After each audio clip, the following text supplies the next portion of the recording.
Olá, amigos da TV Câmara, muito boa noite. Estamos iniciando a partir de agora o nosso programa Fala Vereador. Aqui nos estúdios, na noite de hoje conosco, o vereador Fabrício Marinho, do PPS. Boa noite, vereador. Prazer tê-lo aqui mais uma vez conversando com os nossos telespectadores da TV Câmara. Tudo bem? Bem. Muito boa noite, Carlos Antônio. Boa noite a todos que acompanham o programa Fala Vereador. Mais uma vez aqui, uma satisfação bastante grande, porque a gente estar na imprensa, estar falando do mandato da gente é uma forma de nós estarmos prestando contas com a comunidade. Antes de nós adentrarmos aqui ao seu trabalho de parlamentar, então vamos um pouquinho conversar as questões federais, só en passant, mas eu gostaria de saber a sua opinião, vereador. O presidente Temer está enfrentando mais uma denúncia aí do ex-procurador-geral da República, do Janot. E o que vai acontecer agora? Já tem outra procuradora. Como é que o senhor vê essa situação toda? O presidente com uma segunda denúncia que está abalando os mais firmes alicerces da República, porque não foi somente o presidente, né? Estão enrolados aí a maior parte dos seus ministros, do seu staff alto, não é? Como é que o senhor vê essa situação toda? O que o povo brasileiro pode esperar? É mais um capítulo dessa novela, desse mar de lama que vive a política brasileira e que faz com que os brasileiros cada vez mais desacreditem, né, e acabem também, infelizmente para nós aqui de baixo, né, até os vereadores acabam sofrendo, porque a população acaba generalizando a atuação de todos os políticos.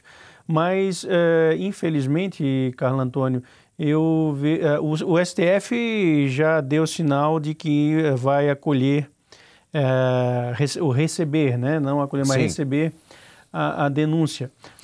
Mas aí ele recebe, me parece que verifica ali e tal, e manda lá para a Câmara. Isso. Vai ser o mesmo rito da outra? O mesmo rito da outra, né? Vai passar por uma votação da Câmara de Deputados também, né? Sobre acolhimento da denúncia na Câmara de Deputados ou não. Se ela não for acolhida, daí ela segue, ela volta para o STF para, assim que encerrar o mandato do presidente, ele acabar respondendo esse processo. Agora, de toda sorte, o encaminhamento por parte do ex-procurador-geral, o Janot, ele o fez até para que não se deixasse de fazer, né? Já que estava no encerramento do mandato dele, de repente, numa dessa, poderia a própria Procuradoria-Geral repensar, né, com a atuação da nova Procuradora-Geral, repensar e talvez não fazer o encaminhamento. Então, o ex-procurador Rodrigo Janot resolveu, entendeu por bem, já fazer esse encaminhamento, né, com as provas, com as denúncias, enfim.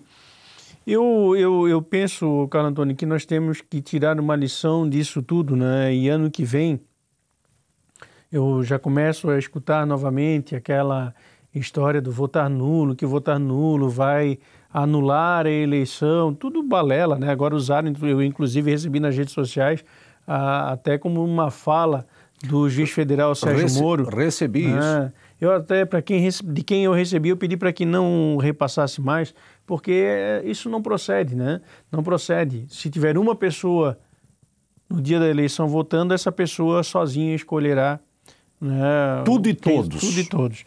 Então, nós temos a nossa arma, vamos por assim dizer, é o voto na próxima eleição.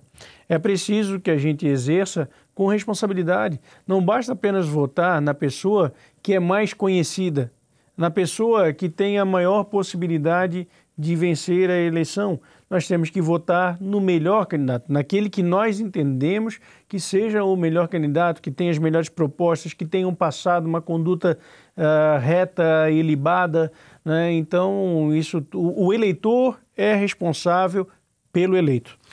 Vereador, o senhor falou numa situação agora que me deixa bastante à vontade até para a gente dialogar sobre isso. a questão de saber escolher, de pesquisar, de saber, de ver quem... Porque o que está, por exemplo, aí que a gente vê os nossos parlamentares federais, os senadores, enfim, os deputados, a maioria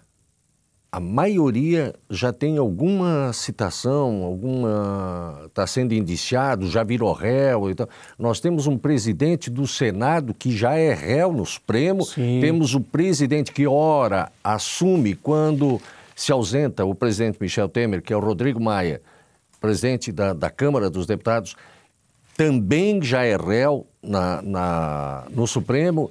Então, a partir do momento que a gente olhar lá e ver, porque vai ter, presidente da República, presidente da República, senador, deputado federal, deputado estadual, governador, não é? Só ficam para 2 anos depois as eleições municipais. Então, aquele pessoal lá, a gente já sabe quem é quem. O povo tem a condição de saber quem é quem lá, para saber escolher. Nós não podemos errar, não é? Exato. Vereador, a questão da ascensão dessa nova procuradora, Dodge, com relação à Lava Jato, o que o senhor pensa a respeito? Ela vai seguir a linha Eu Janot? não sei se dá para pensar, a linha Janot, cedo.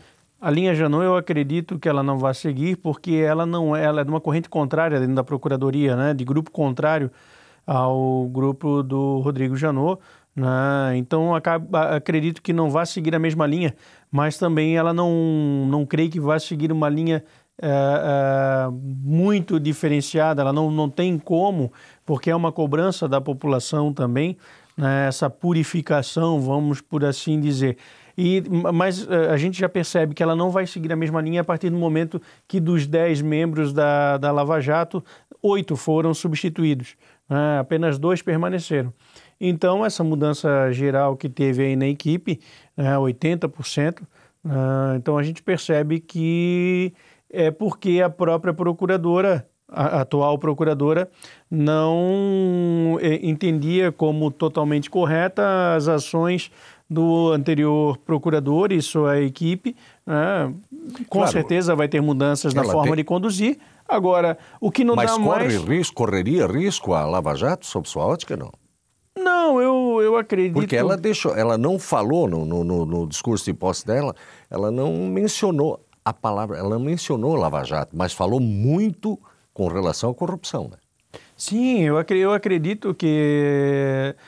Carlos Antônio, eu acredito que vai ter uma continuidade, ainda que de uma forma diferenciada, mas é porque chegou a um ponto no país que ninguém, nem a população e a própria imprensa, tem cobrado muito, né, essa mudança, né? É preciso fazer essa mudança, é preciso a gente correr atrás, batalhar, brigar pelos direitos e fazer valer aquilo que a gente tem direito, né? Então, eu creio que a população, de repente, e a imprensa possam se sentir meio que contrariados se as ações partirem de uma outra forma, e talvez uma reação popular, caso aconteça isso, possa fazer com que a Lava Jato, ou seja, outra operação, elas continuem nesse caminho da limpeza que é preciso ser feita no nosso país. O senhor fala a respeito da questão popular, do povo na rua.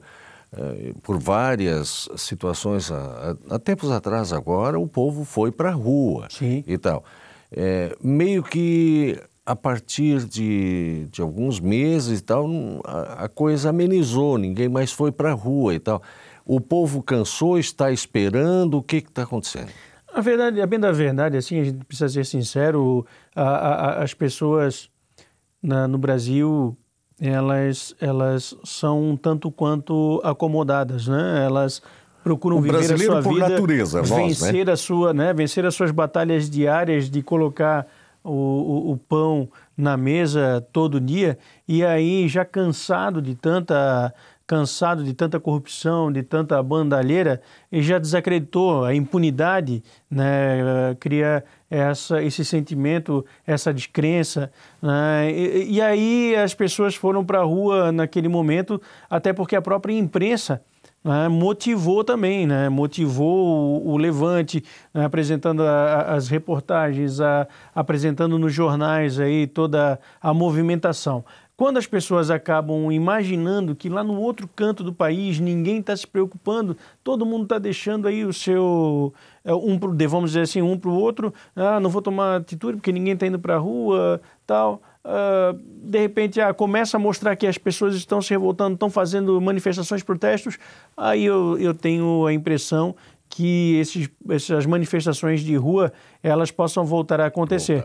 Muito embora, não estou aqui defendendo, né, eu sou muito contrário, né, a muita coisa, praticamente tudo o que o atual governo federal tem feito, né, do presidente Michel Temer, mas estamos há um ano, né, de uma eleição, né, praticamente exatamente há um ano de uma eleição, no término do mandato, e talvez o momento mais apropriado é a gente pensar de que forma, né, se há condições de fazer uma nova mexida na presidência da República ou se a gente toca o barco como está. Então é preciso repensar democraticamente e com a população debatendo isso. Vou pedir um instante só ao senhor e ao senhor e a senhora também. Nós vamos a um rápido intervalo, voltamos na sequência. O senhor continua uma luta ferrenha aqui contra a vinda do presídio federal para nossa... presídio de segurança máxima para a nossa região, para a nossa cidade, vereador, é isso? Vamos falar no próximo bloco, pode ser? Peço um instante só ao senhor e à senhora. Muito obrigado pela companhia. Conosco aqui, Fernando, nosso repórter cinematográfico, Abelardo, o Richard Maus e também o nosso Luiz Roberto. Muito obrigado pela sua sintonia conosco. O Fala Vereador de hoje com o vereador Fabrício Marinho, do PPS. Até já.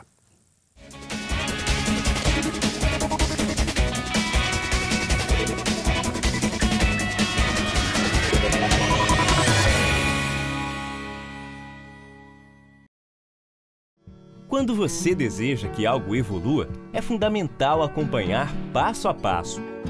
É preciso estar presente e expressar seu ponto de vista participando de cada nova etapa, para que o resultado final seja de qualidade. Com a cidade que amamos não é diferente.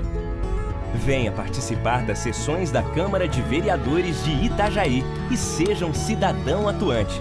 A mudança vem com a sua participação.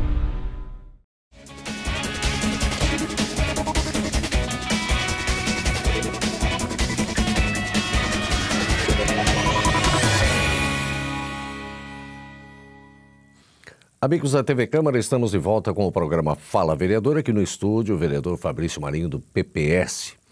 Vereador, o senhor, nesse último final de semana, também andou recebendo aqui umas visitas extremamente importantes. Nós vamos falar na sequência aqui sobre a vinda do senador Cristóvão Buarque, que esteve aqui conversando com o senhor, com membros da coletividade, enfim, a deputada Carmen Zanotto. Vamos saber algumas coisas aqui a respeito. Mas antes, nós vamos... há uma luta que o senhor vem aí há dias enfrentando e me parece que está cheio de energia para essa luta até o final aí. Não ao presídio de segurança máxima na nossa cidade, é isso, vereador? É isso mesmo, Carlos Antônio. A gente iniciou essa luta, mas essa luta não é minha, né? Essa luta é da população itajaiense. Já vários vereadores aqui da casa também já se somaram contra a possibilidade da vinda de um presídio de segurança máxima federal. Há o argumento de que há um grande investimento do governo federal, 60 milhões de reais que vão ser colocados aqui na nossa cidade, vão ser colocados exclusivamente para a construção do prédio e mais algumas obras de infraestrutura, que essas obras eu inclusive falei, certo, na reunião que tivemos aqui com o secretário municipal de segurança, que se fosse uma coisa positiva, se fosse uma coisa boa, o governo federal não iria oferecer contrapartidas para que nós recebêssemos. né? A melhoria do acesso da BR-101 ali no bairro Canhanduba, a melhoria da via principal do bairro Canhanduba, a colocação de câmeras de vídeo monitoramento ali no bairro Canhanduba. Aí o governo federal oferece isso de contrapartida. De contrapartida. Aí tem dinheiro para fazer. Aí tem dinheiro. Se não tiver o presídio de segurança máxima, não tem as melhorias. Perfeito. Aparentemente, sim. Bacana. E o que eu tenho dito, essas melhorias que estão sendo oferecidas não são para a população. Vão reverter para a população, mas elas são para o presídio. Porque se não tivesse presídio ali, não estaria se pensando nessas melhorias todas. Mas a própria comunidade, os próprios moradores do bairro Canhanduba são contrários. E são contrários por quê?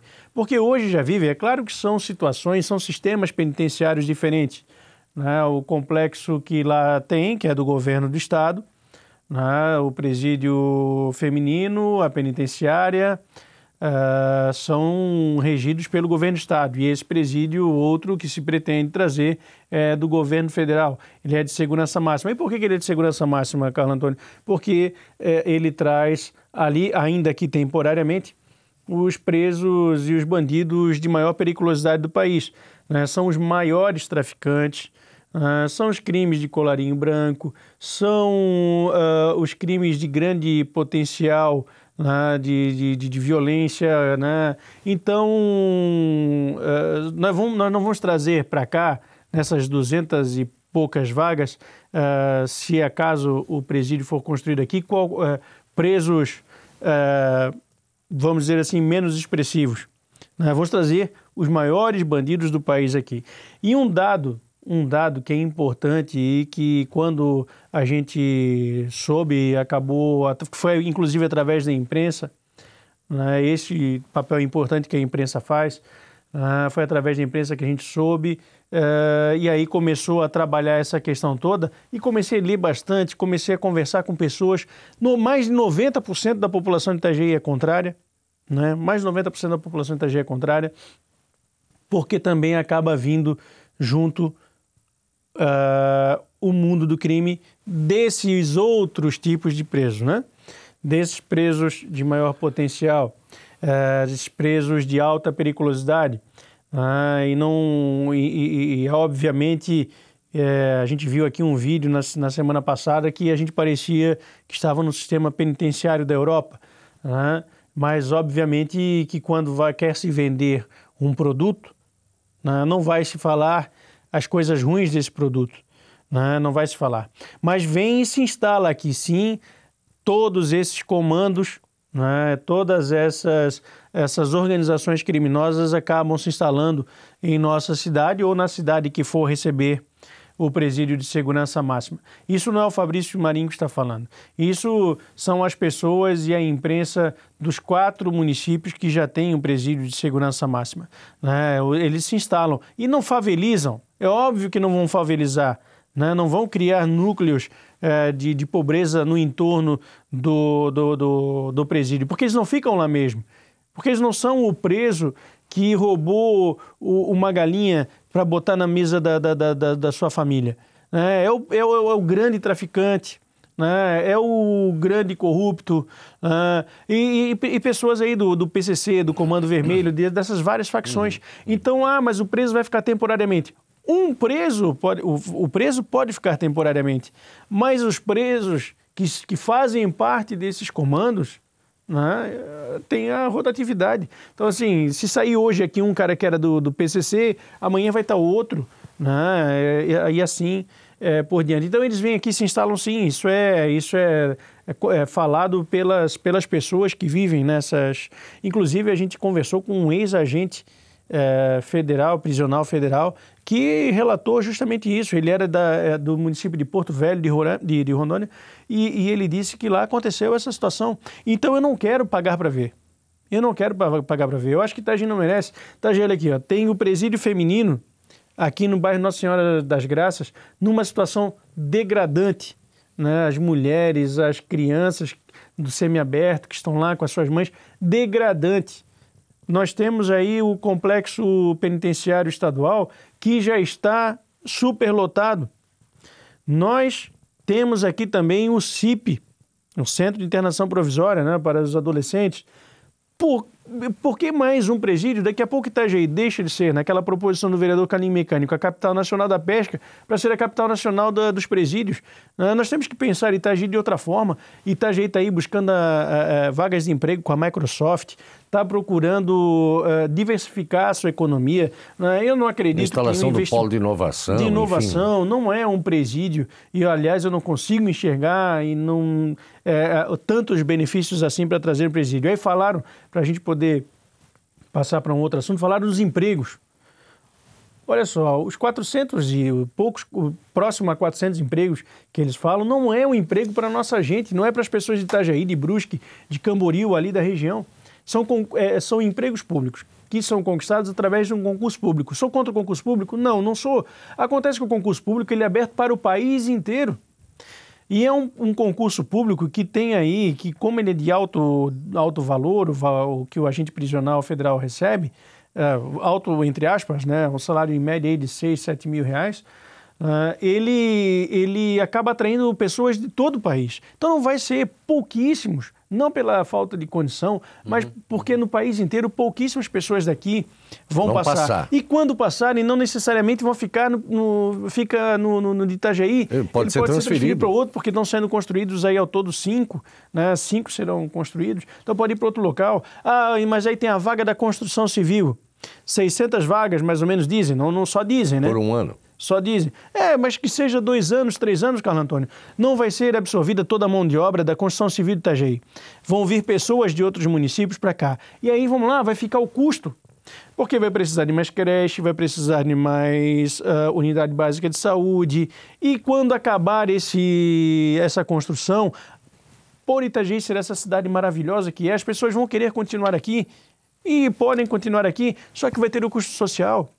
Então isso tudo precisa ser muito bem pensado. Eu defendo e inclusive tenho um requerimento na casa para audiência pública, né? E a gente vai realizar essa audiência pública para debater o assunto. Não acredito. Olha, Itajaí, Carlos Antônio, precisa de policiais? Precisa. Essa história de que o agente prisional ele vai estar morando aqui, primeiro que ele não vai morar aqui, ele vai morar em Balneário, ele vai morar em outra cidade, talvez uma parte aqui, mas aí o cara vai estar aqui na nossa rua, no dia a dia, ele vai lá na Estilo Luz, vai lá na Stefânio José Vanoli, ele vai estar andando armado, fazendo segurança das pessoas. Não vai. Isso não é verdade, isso que é dito não é verdade. Fala aqui olhando na câmera. O que nós precisamos é de PM. Sabe qual é a defasagem dos policiais militares aqui na nossa cidade de Itajaí? 146 policiais militares. Aí agora você, aí que está acompanhando o programa, acredita que se até hoje o governo do estado, quando manda policiais militares para Itajaí, manda 5, 4, nem sei se já passou algum dia de 10 nos últimos anos, vai mandar 146 para repor a defasagem? Não vai. Com certeza não. Por isso e outras coisas eu sou contra e a gente está com um abaixo-assinado aí rolando para as pessoas mostrarem que são contra. Porque teve uma cidade na Paraíba que estava entre essas cidades escolhidas para receber o presídio e o movimento popular fez com que o prefeito desistisse dessa ideia. 35 segundos ainda desse bloco. Tem um evento com relação no próximo domingo a isso? Nós, no dia 23 de setembro, nós vamos fazer aí, em algumas ruas, nós vamos fazer a coleta de assinatura desse abaixo-assinado. Nós hoje estamos em torno de 4 mil assinaturas, nós queremos o máximo possível. Perfeito. Eu peço ao senhor um instante só para a gente ir para mais um breve intervalo e voltar na sequência. Muito obrigado ao senhor e à senhora que está acompanhando o nosso programa Fala Vereador. Hoje falando sobre tudo o que pensa e sobre o seu trabalho, o vereador, aqui nos estúdios, vereador Fabrício Marinho, do PPS. Vamos falar sobre as visitas nobres que ele, diga-se de passagem, nobilíssimas que ele teve aqui no último final de semana. Um instante só, a gente já volta.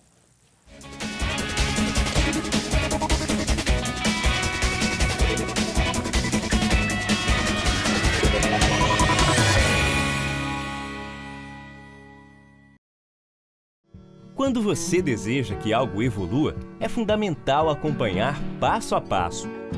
É preciso estar presente e expressar seu ponto de vista participando de cada nova etapa. para que o resultado final seja de qualidade. Com a cidade que amamos não é diferente. Venha participar das sessões da Câmara de Vereadores de Itajaí e seja um cidadão atuante. A mudança vem com a sua participação.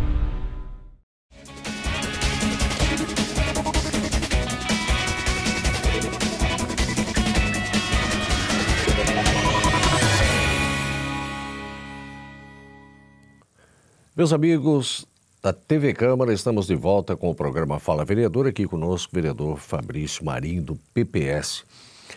Vereador, no último final de semana, o senhor recebeu a visita da deputada federal do seu partido, a Carmen Zanotto, e também o senador da República, Cristóvão Buarque.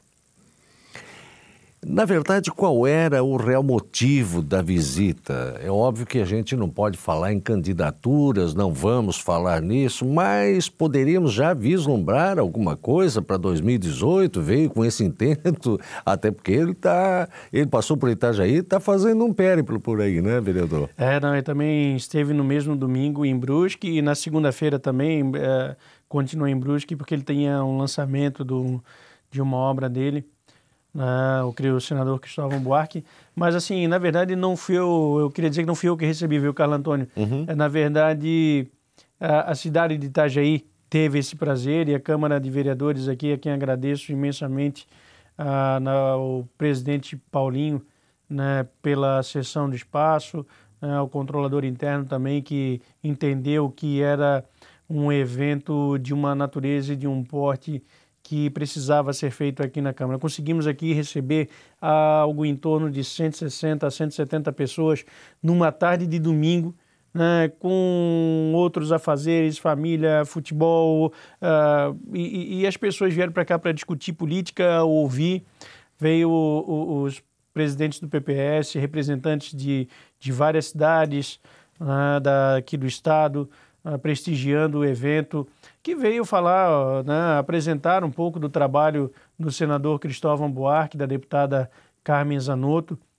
É claro que acaba se falando também, e inclusive falou-se muito, né, Brasil em Frente, Cristóvão presidente, mas até pela figura que o senador Cristóvão representa, daquilo que a gente estava falando lá no primeiro bloco, né? Aquilo que a gente busca de um político, né? Um político com ética, com respeito, com conteúdo para debate. É preciso não votar apenas só no amigo, só no conhecido, só na pessoa boazinha. Ela precisa, claro que ela precisa ser boazinha, mas ela precisa ter conteúdo de debate. E isso tudo o senador Cristóvão Buarque e a própria deputada Carmen Zanotto, né, tem e muito para oferecer para nós, tem demonstrado isso no seu dia a dia de trabalho e com certeza acaba tendo a conversa também com relação às eleições do próximo ano, né? Mas daqui para frente eu acho que não é a questão do PPS, do PT, do PCdoB, do PMDB e vai por aí. A partir de agora todo mundo tem que conversar sobre isso. E a importância dessas conversas, Carlos Antônio, é justamente para aproximar aquelas pessoas que estão lá em Brasília, né, que saiam de lá de Brasília e possam vir aqui nas bases, perfeito, conversar, mostrar como é que está a situação botar do país. A cara aqui para conversar Exatamente, com o povo aqui no interior, até porque eu acho... trazer conhecimento e levar o sentimento daqui. E levar o sentimento, até porque os senhores vereadores, na verdade, são os procuradores da população, por exemplo, de uma cidade como a nossa, obviamente, e é o início da cadeia alimentar política de todo mundo lá em cima. É aqui que começam as coisas. Exatamente. É aqui que eles têm que vir conversar, assim, conversar com a população, conversar com os representantes da população, nada mais, nada menos, os senhores vereadores. Mas é uma outra situação, vereador, dentro deste assunto.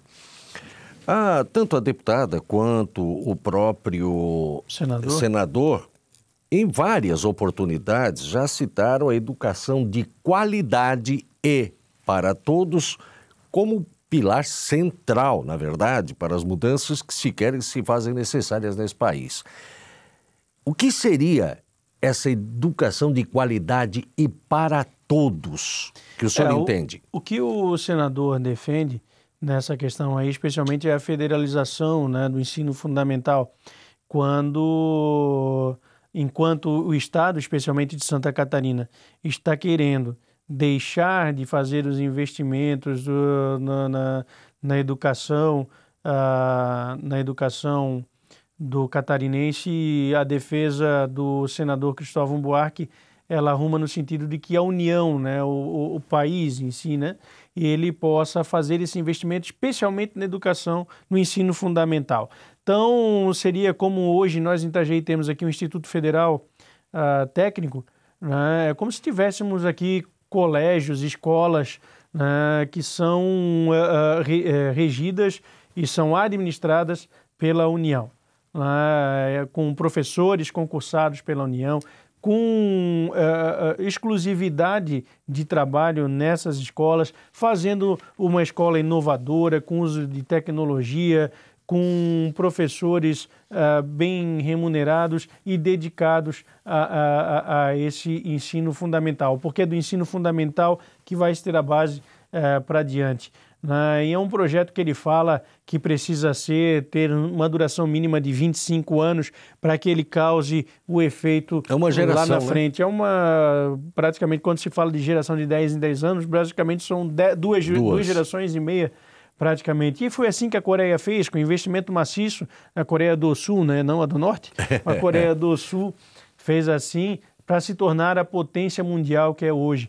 E nós temos essa condição, precisa fazer investimento na educação, mas no investimento numa educação de qualidade, que faça com que o aluno realmente consiga aprender, consiga ter a dedicação do seu professor e a sua própria dedicação para que ele adquira cada vez mais conhecimento.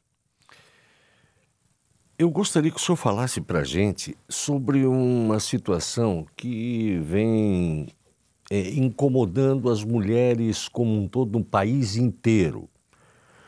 O senhor entrou com matéria nessa Casa de Leis solicitando aumento para 70% nos assentos preferenciais em ônibus, com a inclusão das mulheres nesta lista.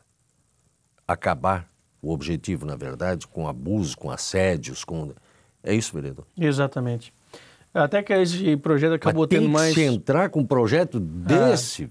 lamentável. Né? Lamentável. Lamentável. Aquilo que, quando eu utilizava o transporte público, que a gente já tinha de educação dos pais da gente, que era para ser apenas uma questão de consciência, de educação, de bom senso, infelizmente, lamentavelmente, precisa a gente pensar e transformar em lei. Inclusive, tem cidades que são 100%. Tá? A gente que acabou optando por não fazer o 100% para permanecer os 70%, até porque todos que pagam o transporte público têm o direito, né, a utilizá-lo, mas, na verdade, esse projeto acaba não apenas beneficiando as mulheres, né, como os idosos e as pessoas com deficiência, para que elas possam ter a preferência em permanecer sentados nos bancos. E claro que houve essa intenção e que foi acolhida de forma unânime na primeira votação aqui na Câmara de Vereadores, também das mulheres, em decorrência dos abusos frequentes, lamentáveis que elas sofrem, né, no transporte público. E, na verdade, o que a gente acaba fazendo é incluindo também com que os ônibus tenham afixados em lugares visíveis também cartazes falando dessa preferência dada pela lei e também do Disque 180, que é o Disque Denúncia contra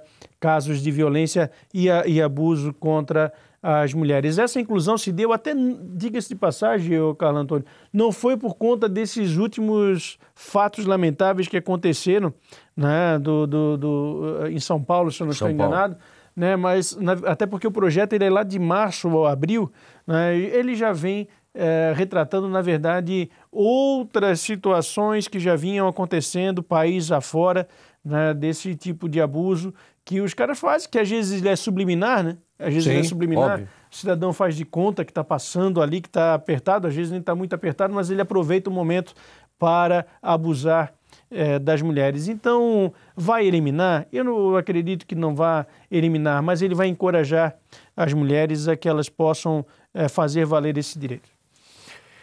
Nós aprendemos, convivi muito com o senhor, seu pai, Sérgio Marinho, e a gente conversava muito sobre as situações e tal, do nosso tempo, né? Do nosso tempo.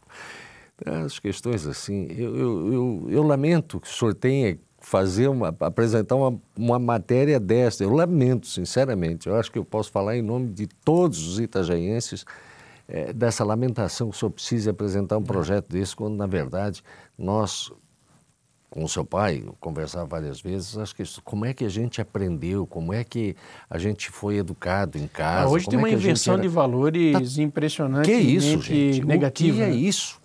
Vereador, ficaram tantas e tantas outras coisas aqui ainda, como, por exemplo, a inauguração do Pet Place, que é no próximo domingo, dia 24 de setembro. É isso? 15 horas.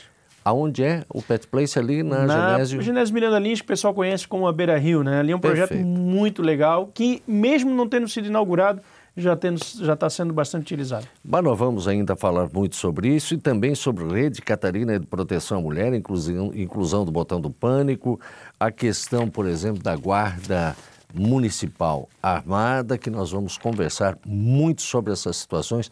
Abriu as inscrições e tal, já parece que tem mais de 3 mil inscritos e vai passar de 6 mil. Quero ver como é que vai ficar essa situação. Vereador, por hoje, o nosso agradecimento especial ao senhor, à sua equipe. Obrigado por estar aqui conosco, junto com os nossos telespectadores, falando de tudo um pouco para que a nossa coletividade saiba o que o senhor pensa também sobre os assuntos federais e sobre o seu trabalho parlamentar. Muito obrigado, boa noite, vereador. Eu que te agradeço, Carlos Antônio, a ti e a toda a equipe de imprensa aqui da Câmara de Vereadores. A gente está sempre à disposição para prestar contas para a comunidade. Ao senhor e à senhora que ficou conosco até o presente momento, muito obrigado pela sintonia. Hoje nos estúdios do Fala Vereador, da TV Câmara, aqui de Itajaí, o nosso vereador Fabrício Marinho, do PPS. Até o próximo programa, amigos. Boa noite.